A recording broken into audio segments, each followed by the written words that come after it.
65.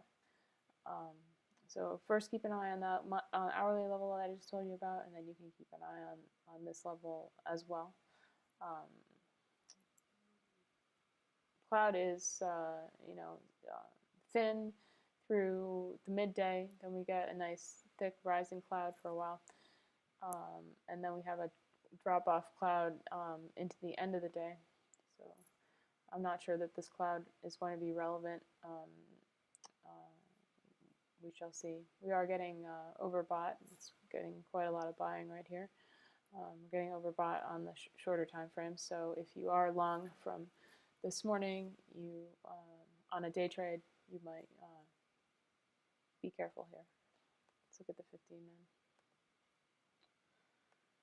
Tesla is relatively illiquid, so sometimes intraday levels are not as meaningful as in more liquid stocks.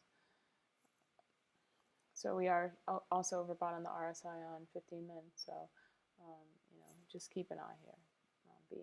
Be cautious if you're trading intraday on Tesla. We've already had a nice move. That doesn't mean it can't go higher. It's Tesla after all.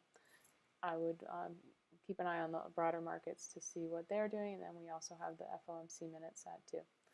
Anyway, thanks for watching my little Tesla video, and it's looking good for bulls. It looks like the bears weren't able to crater it too much on that news. And during the sell-off last week, there was lots of good news for Tesla, but there was still a lot of profit taking and people trying to get short on after the recent bullishness.